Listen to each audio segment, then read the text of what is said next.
the club allowed me to play Yeah. because I was always there. So I was 1 year younger than most, or 2 years. But I wasn't playing with him in his team. I only played one game, I think, with him. And I remember just seeing his shorts because I was so small. So I was like that all the time. Yeah? The official Manchester City podcast. Watch the full video version of this show via City Plus now. Paul, we're joined by Nathan Ake, who's become one of City's most important players in recent times. Had a magnificent season last season. How much are you looking forward to digging deep and getting to know him a bit better? Yeah, hugely. As you said, last season he was fantastic. Arguably one of our best players. Arguably probably one of the first names in the team sheet. So it's always good to know about last season. But I'm looking forward to hearing about at the start of his career and his journey. He's really established himself at City, particularly in the last sort of season and a half. He's a really important player for this club now, isn't he? It is, and arguably you could have said he would have been up there as the player of the year. Erling with all his goals, Kevin De Bruyne, the big names, Jack Grealish last season are going to be mentioned. But I think it says a lot for Nathan and the slow start he had at the club. But how, as you said, he cemented his team and the team as one of the main players. Yeah, if you look at last season for him, treble winner, plays 90 minutes in a Champions League final, third in the club's Etihad Player of the Year award. I mean, it doesn't get much better than that, does it? At a club like this, that's an amazing achievement for him. It's a huge achievement, and especially when you think, the injuries he had sort of early on in his City career, the competition that he's been up against, and I think last season, especially in the big games, Arsenal comes to mind up against Saka. He was one of the first names in the team sheet when City came up against wingers that look as if they're going to cause problems. Nathan was there. He was sort of the mainstay at left back, and I know Jack Grealish openly admits that the upturn in his form was because he had Nathan Ake behind him. He had the security defensively for Jack to go and do his stuff. Yeah, it's funny you mentioned the Saka one, because every time City play Arsenal, I'm a doom-monger, pessimist, very typical City fan, so I'm always looking for where the problem going to be. And you look at Saka, he's like their best player, but every time Nathan has come up against him, seems to minimise that threat really well. It doesn't. Look, you don't come to Man City, you don't play in a Pep Guardiola team if you can't play football and you're not good in the ball. But I think ultimately one-on-one, Nathan's probably one of, if not our best defender, and that's shown, especially against Saka, as you say. Every time Saka got the ball, Nathan didn't give him any space at all. And his positional sense was fantastic. You give people at Saka time to run at you, they're going to cause you problems regardless of how good you are defensively. But positionally, how strong he was in that game shows you what a top quality player that he is. Fantastic. Well, let's get on with it. Here is our Manchester City podcast with Nathan Ake. On it goes to Ake.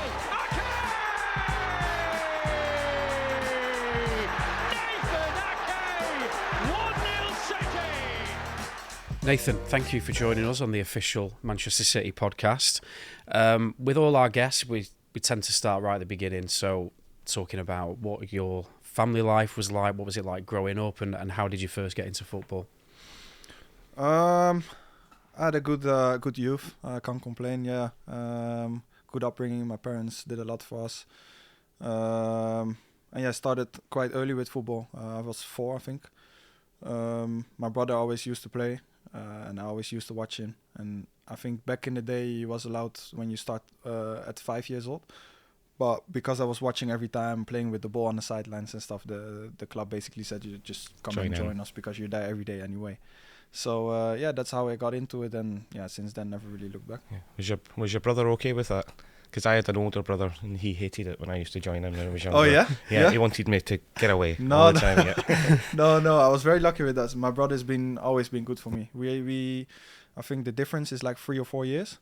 But no, the way he always was with me. I was always allowed to play with his friends outside, and he always took me under his wing, So I think that's how I grow up very quick as well, because I was always with older people, older players. So no, it was good, and I'm always thankful for that. And when you're young, 2 or 3 years is quite a big difference, isn't it? So certainly in football terms, if you're playing with guys who are a few years older, that must have really kind of helped you. Yeah, no, improve. it wasn't. I don't know if I explained it well. It wasn't like I was playing with him, but the club allowed me to play yeah. because I was always there. So I was 1 year younger than most, or 2 years. But I wasn't playing with him in his team. I only played one game, I think, with him. And I remember just seeing shorts because I was so small. So I was like that all the time. Yeah. Yeah. No, but no, it was good. But when I was talking also like outside of football, when you go with my brother's friends and playing on the street and stuff like that, I was allowed to play with him, and that makes a difference, to be fair. Yeah, you said that you know you had a good upbringing and your family did a lot for you. What were kind of the values and the ethos that they put into you that's made you the person you are today? I think for them, education was always very important. Being humble, polite to all the people, and I think that always stuck with me. So even when I was playing, for good clubs and getting older and stuff and getting a little bit more attention, education was always one, and then second, always staying the same, not being different. And my parents, although they get a lot of questions, a lot of things, maybe they could have been different as well, but they always stayed like home. They didn't want to get involved in anything and let me do my thing, and I think that's why I stayed quite normal. Do you think that's been a good thing? Keep your feet on the ground. We have a phrase like, keeping your feet on the ground. Yeah. That's an important thing for you. I think so. I've been around a lot of people maybe who make debuts very young, get all the praise and stuff like that, and Carried away. Yeah, carried away, and then a few years later, nowhere really to be seen. And you see that a lot because maybe they change. You think you're already there, and I always got that advice, not just of my parents but also the players when I was growing up at Chelsea and stuff, to stay humble, to stay normal, and that's how you gonna get a big chance to stay at that level. How did you find that move to Chelsea? Was it 15 when you 16, left? 16, yeah. No, it was good. It was a challenge, but I always like challenges. When I moved, when I was 16, there was a lot of debate in Holland because people were saying, he's too young, he's going for the money. It was a lot going on when I was only 16, and you get so much negative vibes and stuff like that. But then something in me switched. Like, because of that, I wanted to show that this is also a pathway where you can succeed. It's not just staying in Holland and then coming in the first team and from then moving abroad. But I wanted to show that there's also other possibilities to do that. And that made me even hungrier, I think. You talked about humility before. I was thinking to go from Chelsea and make that step to go to Bournemouth because you wanted to play games. That shows a level of humility, doesn't it? Because you're an elite. I mean, Bournemouth is a great football club, but obviously Chelsea's an elite club. But you were prepared to make that sideways step to establish yourself into a team and make progress to then go on and sign for a bigger club after that. Yeah, I think it was more just needed. Like at one point I was getting to an age like 21, and I was in and out, and not really part of something. And then I was on loan at Bournemouth, came back, and I didn't really play again. And I think that was the moment I thought, okay, I need to be at a club where I'm 100% there and needed, and where I can develop a few years in a row and getting games in a row. And I think it was the right move. It was difficult because obviously Bournemouth is a smaller club than Chelsea, but I think it was the right thing to do, and especially with the manager there, Eddie Howe, he done a lot for me. But you get to the stage a long time ago, but I was at Arsenal and I was 22, and I was in and out, I was going on loan, but you'd need to go and play football. Yeah. That's what you love, it's what you love doing, and you want to go and play. And there's a big part of you that wants to stay because it's a big club, exactly, and they've looked after you so well from such a young age. But then you look at the players that are ahead of you, you look at the age you are, and you've got to make that decision to play go play football. Yeah. It's interesting you mentioned Eddie Howe, because you obviously had George Graham. Early part of your career was an important manager for you. Finding the right manager at the right time of your career, there's a bit of luck involved, but it's important, isn't it? And Eddie Howe he plays a certain way, and it suits you, doesn't it? And he helped you progress. Yeah, he did. It wasn't easy the first few months because I was on loan the first few months, and the first couple of months, I think, something like that, I never played. I came on a few times, but I never played, so it was tough. But he always kept on working with me, and I had to keep my head. I had to make sure I don't, give up and just go back. And I kept fighting, and then the manager, after a while, he took me on his wing. I played a few games, and from there it just went upwards, and we had a very good relation since. So still having contact sometimes. So you're not surprised probably by the success he's having at Newcastle? No. He was always a great manager, as you said. The way they play, we played at Bournemouth as well. We always tried to play, but also adapt in certain situations. When we played against bigger teams, maybe we had to play a little bit different. He wasn't afraid to make decisions, big decisions, difficult decisions. So for me, yeah, he was a great manager. So I'm not surprised that he's really doing well. I wanted to talk to you about Istanbul as well, because obviously the pinnacle of Manchester City's history and presumably of your career as well.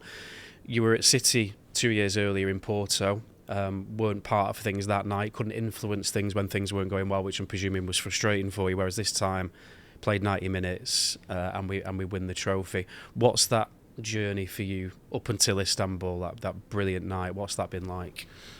Since coming to City, really. I think, as I said a few times before, the first year was difficult. Tough, yeah. Was tough. When you get injuries, when the confidence goes down a little bit.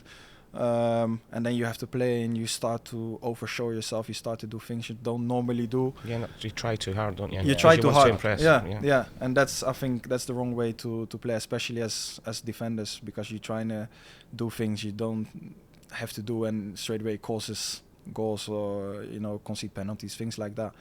And so it was hard. Naturally, with that, the confidence comes down a little bit. But I think the manager helped me in that, because even at the end of the first season, he came to me and he just said, keep going, because this season maybe it didn't work out, but next season you're going to be very important because you can play different positions, and just keep that faith and keep going. So that made me think, okay, he still believes in me, even though the first season was very bad.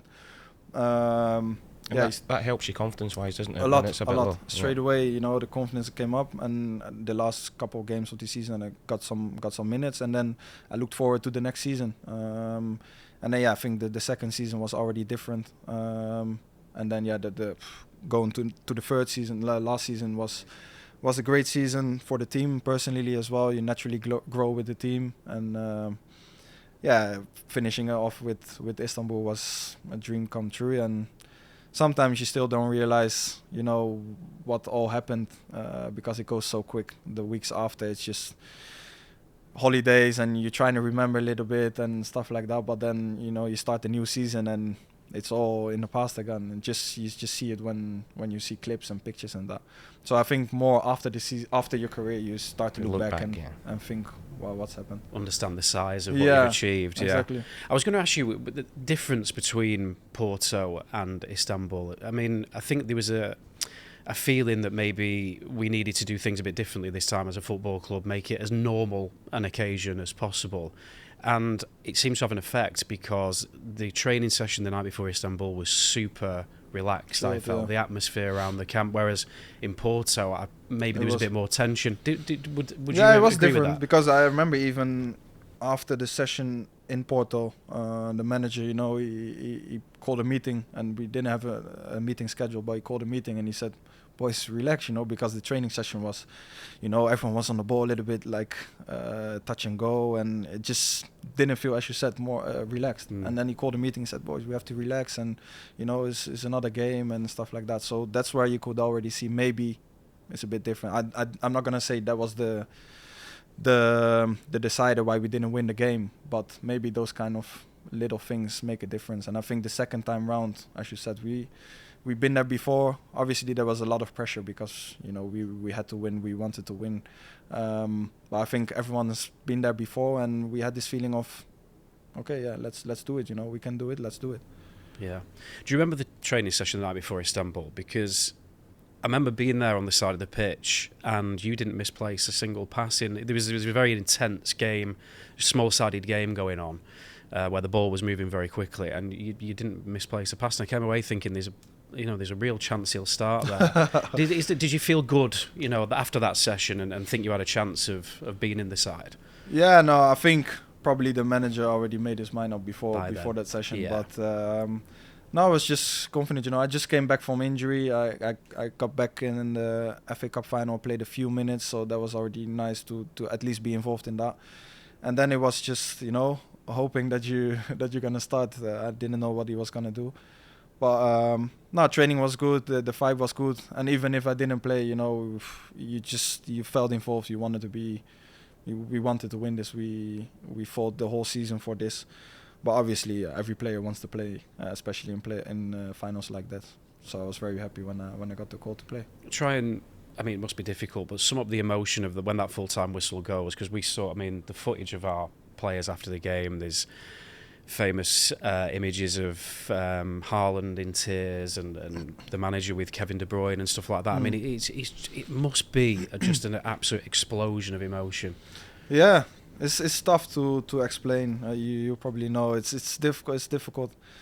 I think at that moment, especially those last minutes were just scary even for me, on the pitch, corner against, and you think, oh, please just let it be over. And then when the whistle goes, everything just falls off, all the pressure, all the fight you've done the whole season to get to this point, and you actually done it. It's a feeling you can't describe, and yeah, I think it's difficult to relive that moment. It's just everything coming together. You mentioned those final few minutes there, which were some of the worst I've ever experienced. But our goalkeeper really stood up in that moment, and I just thought there was a great example of a world-class goalkeeper making a difference at the right time. It's huge, that, isn't it, for a football team? It is because they had a few chances, to be fair, in the end. The last 10 minutes or so. The last 10 minutes, and we were all like running on our last legs. And you never know, if it goes to extra time, you never know what's going to happen, So he was immense. Just on how hard is it for you as a defender to maintain your focus in those minutes? Because I would have been all over the place. It's as a defender, you have to concentrate 90 minutes. But as you said, all emotions going everywhere. It's only 10 minutes left, and you're done. Tiredness as well, because that's so tiredness. You're. It's the last game of the season. Like, it's been a long season as well. Long season. So it was tough. But, having Ruben next to you, Manu was there. I think Walks came on the last 20 minutes, Stones. We had this bond together in the games, knowing, okay, when we have to suffer, we suffer. And we done it a few times against Bayern. We done it. Leipzig. There's been moments in the Champions League where we had to suffer and we didn't really play well. But we could count on each other. And I think that's the feeling we had in this game as well. Eddie making important saves, then Ruben, clearing the ball in a difficult moment, and that brings also the energy and the focus back. I think when someone makes a good tackle or a good save, you think, we have to, refocus, come on, keep going, and I think that helps us through it. Yeah. Are you having conversations with yourself in those final few minutes? What kind of things are you saying? Stay focused, that kind of thing. Naturally, I don't know. It's difficult. You're not thinking many things. I don't know. It's a bit all over the place. I have no clue what I was thinking, but I remember especially the last corner, when you see the goalkeeper and stuff coming up, you think, please just focus, just get this ball away, and then it's done. But then it was almost a goal, but Eddie saved us there. So is it almost just at the full-time whistle? Is it more relief, if anything? The enjoyment maybe comes a bit more after, but at that moment, is it just like sheer relief almost? Almost, yeah, because there was so much grinding on this game. Historic treble, first Champions League for the club, for most of the players as well. So there was so much, going on for this game, and it's when you actually do it, then it is a little bit of relief because there's so much pressure and everything. So when it's finished, you think, okay, we've done it.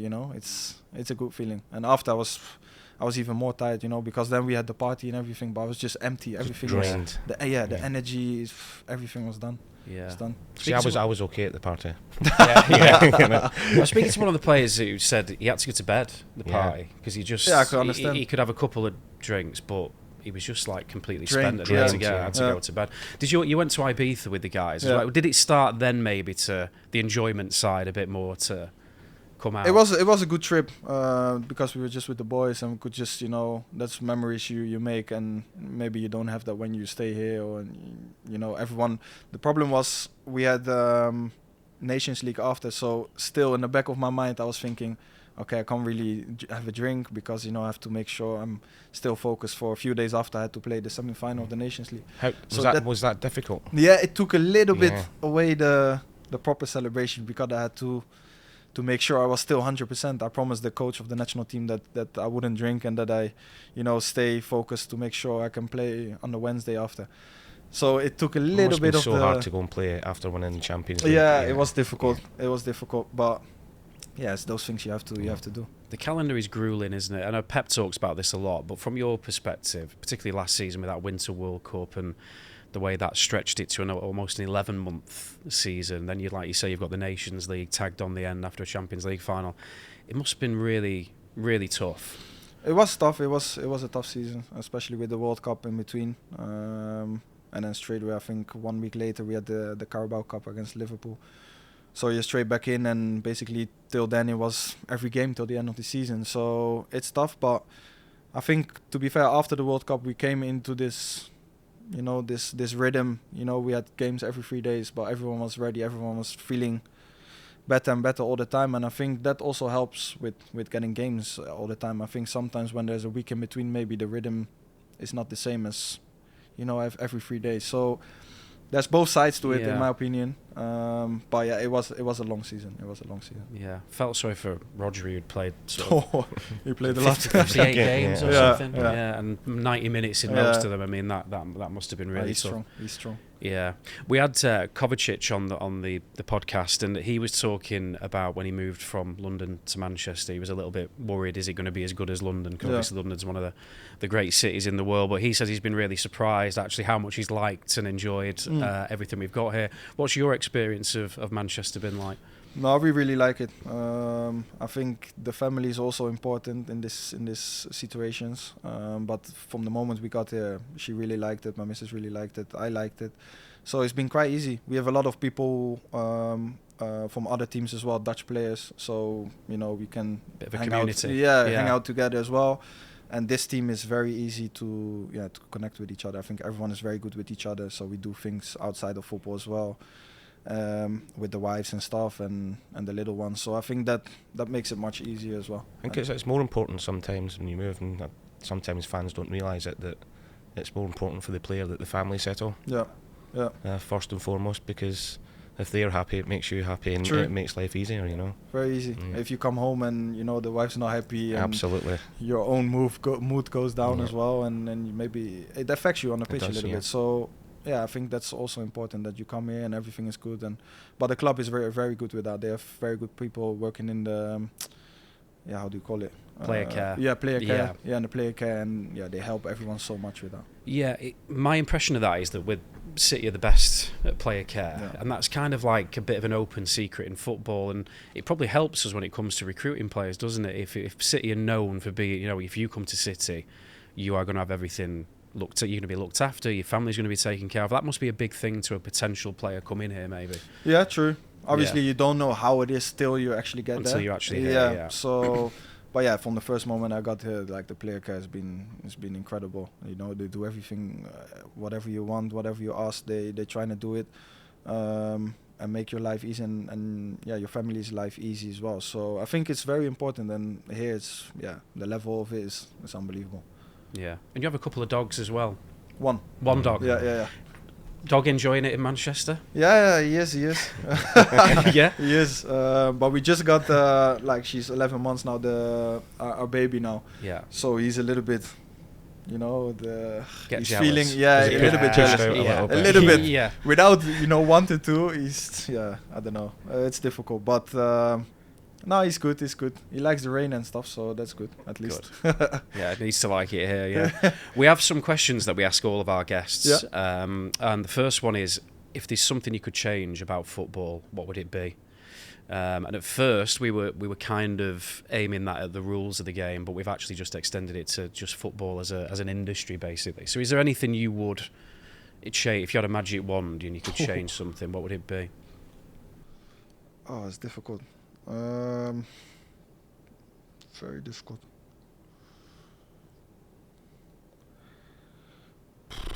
Difficult, I like it at the moment. I think the only thing maybe what's recently with all the new rules and stuff. With the additional time being added. All these little things, if you touch the ball, you get a yellow card straight away, and all this. extra things becoming a little bit a lot. So maybe, you know, trying to keep football the same and not change Keep it it too simple. much. Too Yeah, much. keep it simple. Yeah. We've got a couple of questions from social media as well. One person has asked, who's the best player you've ever played against? Against? Yeah. Difficult. It depends what position. If I'm centre back, probably players like when I was at Bournemouth, Aguero. When I played against him, it was so Always tough. played well. I mean, he played well against most teams, but he Always certainly did us against as well. Bournemouth. Yeah. It was difficult. Yeah. Yeah, just because he can play into feet, but he can also play in behind. He's good with the ball. He's strong. He's fast, and his finishing is unbelievable. So he's got everything. So it's And difficult. great balance. You couldn't knock him off the ball. When you could try and knock him Yeah. off, he stays off. So he's so strong, Yeah. and you can't give him a yard in the box. So it's difficult. Well, the City fans all like that answer. He's an absolute, Yeah, it's absolute difficult. hero. Difficult. Do you watch any other sports? Do you have a keen interest in anything outside of football, sports wise? I like F1 since like the last 2-3 years. Yeah. Really Is that got because of into it. Drive to Survive? Actually, Is that it what is. got you Yeah, into it it? actually Yeah. is. It actually is. I got hooked straight Yeah. away. I watched everything straight away, and then now I watch every race.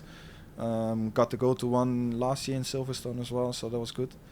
It's a great experience, isn't it? when you Great go there, experience, yeah. We got to meet. We was at Red Bull, so we got to meet Verstappen, and Perez. So yeah, it was. I felt like a child in the candy shop or something. Like Amazing. it was crazy. Yeah. So good. F1. I like tennis. Yeah. Basketball trying to follow now a little bit more. NFL trying to follow a little bit more. So I like a lot of sports, to be fair. What is it about tennis? I'm a big tennis fan. I find it very beautiful. So when he's played at his best, it's beautiful to watch. What do you enjoy about that? It's also very different. It's so different. It's a football because it's one person. I remember read Andre Agassi's autobiography, and he said he hated tennis because he wanted to play a collective. Yeah.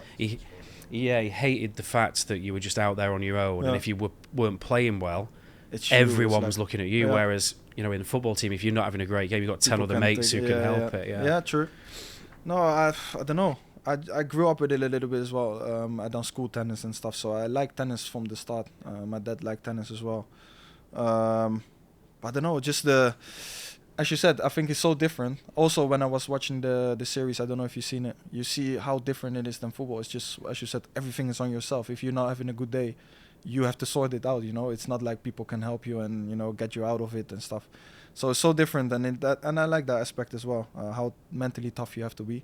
Players like Djokovic, the way sometimes you're, let's say, 5-1 down or something, and the 6-1 is the championship is over, and then people come back from that. It's so different. You could also think 3 points, just give it him and it's finished. But they keep going, and they get this mental, I don't know, it's different. So I think little things like that I try to take away in football as well, how to stay mentally strong. But you have beautiful players like Federer and stuff. I used to love him, he plays so nice, so elegant, so I don't know. Just so fluid. Yeah, fluid. Yeah. It's different. No, but I like it, yeah. Kovacic left a question for you as well, because he was our last guest. So his question was, what advice would you give to a young person starting out in football, but not necessarily about football, about being a human being, negotiating your career, that kind of thing? What was your advice? How young, or like young, or someone coming through? How did you interpret? I interpreted it as in maybe the 14 to 16 age, just before you're going into the actual professional football.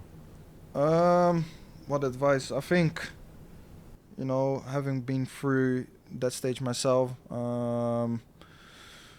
as I said before, I think first of all you have to enjoy it. I think that's the best thing you can have. I think just to enjoy. You have so many people here who like Phil and stuff. They just love the ball. They want to touch it everywhere, and Pep I think always says that about Phil. Yeah, Phil wants the ball at his feet all the time. Always. Yeah. And you can see he just enjoys it, and I think because of that, just everything just goes naturally as well. I think that's one of the most important thing, to enjoy football. But then on the other hand, with me, it never got given straight away. Personally, if I talk about myself. I got the opportunity. I got through at Chelsea when I was 17, And from then everything went, upwards. And I was thinking, okay, everyone was always saying football is easy, difficult. You go through difficult stages and stuff. But I was thinking, 17, I'm playing for Chelsea, everything's good, no setbacks whatsoever. And then the season after, I came in pre-season, and then the manager Mourinho came in that time, and he just put me on the side without any explanation, nothing, and put me with the reserves.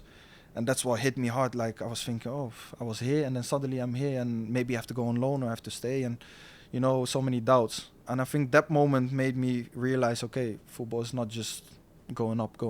Sometimes you're gonna have downfalls as well, and it's how you deal with that. And I think around that age, 14 till 16, 17, you're gonna have those moments. Okay, am I touching the first team? Am I not? Where am I gonna go from here? And then you can go two paths, or you give up and you think, I'm not touching the first team. I have to go on loan, I go down, and blah blah blah. And then you give up, or you keep fighting and never give up, and making sure, even though the first season doesn't go well, maybe the second one or the third one, you're still gonna get there. And I think that's what makes the difference. And I advise people to, even though things are going down, just trying to keep working hard. Keep going, and actually try and use those setbacks to your advantage. Yeah, exactly. Yeah, Jose Mourinho did the same thing to Kevin De Bruyne as well, and we've benefited. City have benefited twice from that. So that's good. One more. So some more social media questions in this part. If you just want to pull one of those out and answer that one, thank you. What is your favorite place in the world? What's your favourite place? Favourite place? I went to Amsterdam for the first time this summer, and that is... You like it? I loved it. Yeah, absolutely loved it. I don't know it well enough. I haven't been too many times. It's great. But it's always good. But just the weather, I don't know. Yeah. I prefer sun. I'm gonna say we went on holiday. Any place, no? Any place. So I went on holiday to the Maldives. Beautiful. For me, that was something else. Just, I don't know, it's so quiet. It's you've got everything you want there. The sun, you enjoy it. I don't know how it is there to live there every day, but for my holiday, it was probably the best destination. Yeah, great. Nathan Ake, thank you so much for joining us. We're all delighted to see how well you're doing at the moment as well, and good luck for the rest of the season. Thank you. Cheers. Perfect. Thank you very much. Thank you. It is the kind of finish that De Bruyne would have been proud of, but it's a centre-half on his weaker foot. Ake for the Blues.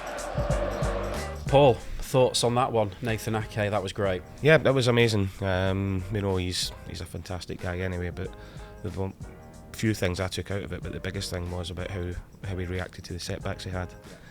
Going to Chelsea, say Mourinho just pushed him to one side, then he had to pick himself back up again. Going to Bournemouth, wasn't always in the team, which I don't think people realise. Ended up going on captain the team. First season here didn't go the best. Last season, probably one of our best players winning the Champions League. So I think there's a huge message in that for a lot of people. Yeah, it didn't surprise me that he mentioned humility, which was kind of given to him from an early age and by his family, because you can see that not just in when you're talking to him, but as you say, in the way that he's negotiated his career. He's used setbacks, and they've not beaten him, have they? He's come back from them, and he's gone on to reach the very top of the game now. He has, and I've got huge respect for him, because they said himself in the interview that some players they can go one way or the other way, and he was so determined to use the setbacks that he's had to use it as a positive going forward. And what do you think are? I mean, we touched on it a little bit in the intro, but his qualities as a footballer, you were talking about in one-on-one situations, but what else kind of makes him so good? I think it's his the football knowledge that he's got. You can tell he's been well educated from a football sense in Holland growing up.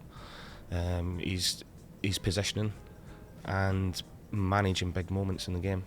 Really important moments. He was talking there about the last 10 minutes of the Champions League final, how mentally you've really got to switch on and talk to yourself if you want, and that sort of thing works for him. But he's just not a fantastic footballer, but you can tell that he's a leader, You know, all leaders don't need to scream and shout. You know, the best leaders are the ones that lead by example on the pitch. I loved that bit of insight he gave us about Pep, the end of his first season, which, you know, in Nathan's own words, hadn't gone the way he wanted it to go, hadn't played as many games as he would have liked.